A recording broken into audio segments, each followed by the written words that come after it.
క్రీస్తుని బట్టి మీకు శుభములు. మనుషులంగా లేక క్రైస్తవులుగానైనను మనకు కలిగే ప్రతి కష్టము, శ్రమ మనకు అన్యాయంగా కలుగుచున్నదేనా?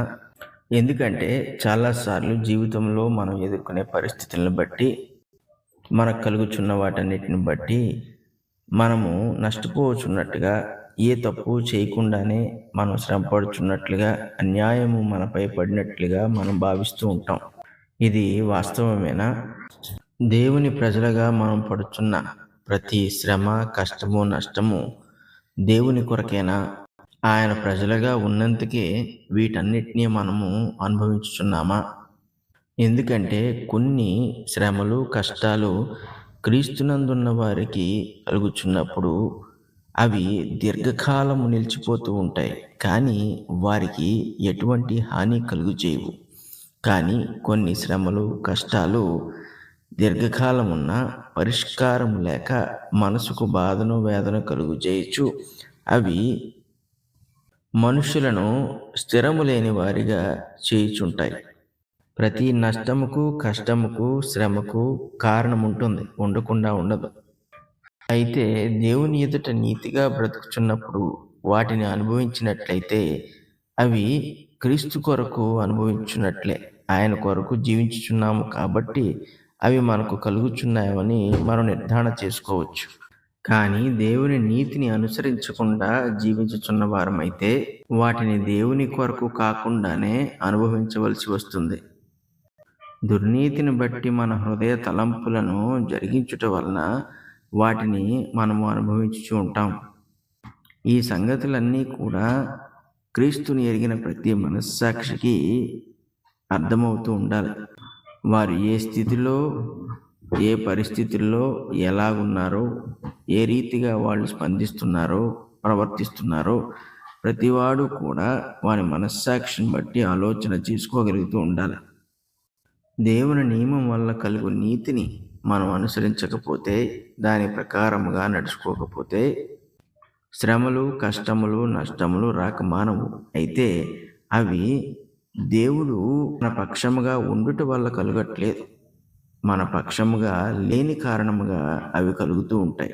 ఇందువల్లే అనేకులు క్రైస్తవులైనప్పటికీ కూడా వారి జీవితంలో నానా విధములైన శ్రమలను, కష్టములను, నష్టములను ఎదుర్కొంటూ పరిష్కారం లేకుండా జీవిస్తూ వాటి విషయమై అసమాధానముతో బ్రతుకుతూ ఉంటారు. అంటే అవి ఉన్నాయన్న సంగతిని వాళ్ళు గ్రహించి వాటి నుండి తప్పించుకోలేక వాటి వలన బాధను, వేదనను అనుభవిస్తూ జీవించవలసిన పరిస్థితుల్లో వాళ్ళు ఉంటారు. దీన్ని బట్టి మనం గ్రహించేది ఏంటంటే, మనం క్రైస్తవులైనప్పటికీ కూడా చెడు తలంపుల వల్ల చెడు మార్గములను మనం అనుసరించి జీవించినప్పుడు మనం పొందే పరిణామాలకు దేవునికి ఎటువంటి సంబంధము ఉండదు. ఆదికాండము 9వ అధ్యాయము 25వ వచనంలో ఇందుకు ఉదాహరణ కనబడుతుంది. కనాను శపింపబడిన వాడై తన సహోదరులకు దాసాను దాసుడగును అనెను అని రాయబడింది. కనాను తండ్రి ఎవరో మనకు తెలుసు. అతడు హాము. అతడు తన తండ్రి అయిన నోవహు విషయంలో ఎటువంటి అపరాధము చేశాడన్నది మనకి ఈ అధ్యాయంలో కనబడుతూ ఉంటుంది. అదే అపరాధము షేము, యాఫేతు చేయలేదు. ముగ్గురు ఒకే తండ్రికి పుట్టిన వారయుండి కూడా ఇద్దరు దేవుని నీతిని అనుసరించగలిగితే, హాము మటుకు తన హృదయ తలంపులను బట్టి దేవుని నీతిని అనుసరించాల్సిన అవసరతను చూడలేదు. కాబట్టి అతడు దేవుని నీతిని ప్రక్కన పెట్టినట్టుగా మనం చూస్తున్నాం. చాలాసార్లు దేవుని ప్రజల్లో జరిగే సంగతి ఇదే.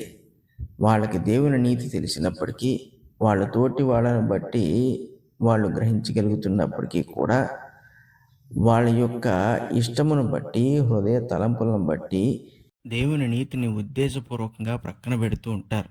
అప్పుడు ఆ దుర్నీతికి సంబంధించిన పరిణామములను వారు ఎదుర్కొంటూ ఉంటారు. ఇందువలన వాళ్ళ జీవితాల్లో కష్టాలు, నష్టాలు, శ్రమలు వాళ్ళు పొందుతున్నప్పుడు అవి దేవుడు వాళ్ళని విడిచిపెట్టినట్లుగాను, లేకపోతే దేవుని కొరకు వారు శ్రమ పడుతున్నట్టుగాను చెప్పుకుంటూ ఉంటారు. కానీ అది ఎంత మాత్రము వాస్తవం కాదు.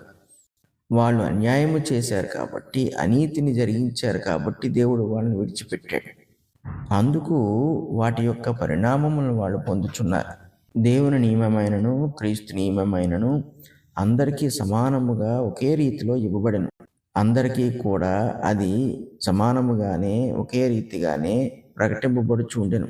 మనుషుల చేత కాకపోయినను దేవుడు తన యొక్క పాత్రల చేత వాటిని ప్రకటించుచున్నాడు. అయినను కొందరు దేవుని నీతిని అనుసరించి జీవిస్తున్నప్పుడు మిగిలిన వారు ఎందుకు జీవించలేకపోతున్నారు? ఎందుకు వాళ్ళు శ్రమలను, కష్టములను, నష్టములను తెచ్చుకొనుచున్నారు? సాధారణంగా ఇలాగూ వాటిని తెచ్చుకొని వారు నీతిమంతులతో పోల్చుకుంటూ ఉంటారు. ఇదిగో వాళ్ళకు కలిగినట్లే మాకు కలిగిందని. కానీ వాళ్ళు ఎంచుకున్న మార్గములు దేవునికి విరోధమైనవని, దేవునికి ఇష్టం లేనివని వారు బాహాటముగా ఒప్పుకొనరు. దేవుని నియమమును ఏదో విధముగా వారికి అనుకూలపరుచుకునేందుకు వాళ్ళు మార్గములను ఏర్పాటు చేసుకుంటూ ఉంటారు. కాబట్టి వాళ్ళు చేయుచున్నవి తప్పిదములుగా వాళ్ళు ఎంచరు. వాళ్ళను వాళ్ళు సమర్థించుకుంటూ వాళ్ళు జీవించేస్తూ ఉంటారు. కానీ పరిణామములు వచ్చినప్పుడు దాని కొరకు వాళ్ళు సాకులు వెతుకుతూ ఉంటారు. ఒక్క హాము చేసిన అపరాధానికి కనాను మొత్తము శపింపబడింది. ఎందుకు ఈ విషయాలు మనం చెప్పుకుంటున్నామంటే, మనము చేసే క్రియలు, తలంపులు, మాటలు అన్నీ కూడా క్రీస్తు ఎదుట యథార్థమైనవిగా ఉండాలి. అందుకు ఆయన వాక్యమును మనకు అనుగ్రహించాడు. ఒకవేళ ఆ యథార్థతను మనం కలిగి ఉండకపోతే పరిణామములు మనతో మాత్రమే పోవు, అవి మన కుటుంబాలకు కూడా వస్తాయి. ఆ పరిణామములు మన కుటుంబాలు కూడా అనుభవించవలసి వస్తుంది. అయితే ఇటువంటి దోషముల వల్ల కలుగుచున్న పరిణామములకు విరుగుడు ఒక్కటే ఉంది. అది యేసుక్రీస్తు ప్రభు రక్తము మాత్రమే. అందుకే తల్లిదండ్రులు చేసిన పాపములు బిడ్డలకు చేరవు అని దేవుడు సెలవిస్తున్నాడు. అయితే ప్రతివాడు తన హృదయ తలంపులను బట్టి చేస్తున్న అతిక్రమములను బట్టి, దేవునికి విరోధమైన క్రియలను బట్టి వాడు నష్టమును, కష్టమును, శ్రమను దేవునికి అతీతముగా అనుభవింపక తప్పదు. అటువంటి పరిస్థితుల్లో ఉన్నవారు నీతిమంతులతో పోల్చుకుంటూ వారి జీవితములను సమర్థించుకోవడము ఎంత మాత్రము సబబు కాదు. ఎందుకంటే నీతిమంతుడు చివరికి రక్షింపబడతాడు. వాడి శ్రమలు, కష్టములు, నష్టముల నుండి వాడు దేవుని శక్తి చేత విడిపింపబడతాడు. కానీ వారితో పోల్చుకొనుచు దుర్నీతి చేసి శ్రమలను, కష్టములను, నష్టములను అనుభవించుచున్నవారు వాటి యందే మిగిలిపోయి వాటితోనే జీవితమును ముగించుకుంటారు. ఇటువంటి పరిస్థితి ఏ వ్యక్తికి రాకూడదు. ముఖ్యంగా క్రైస్తవులని చెప్పుకొనుచున్న వారికి అసలు రాకూడదు. కాబట్టి ప్రతివాడు తాను దేవుని ఎదుట ఏ రీతిగా జీవించుచున్నాడో పరీక్షించుకొనుచు, వాక్యము చేత తాను సరిచేసుకొనుచు దేవునికి అనుకూలమైన జీవితమును జీవించవలసిన వాడై ఉన్నాడు.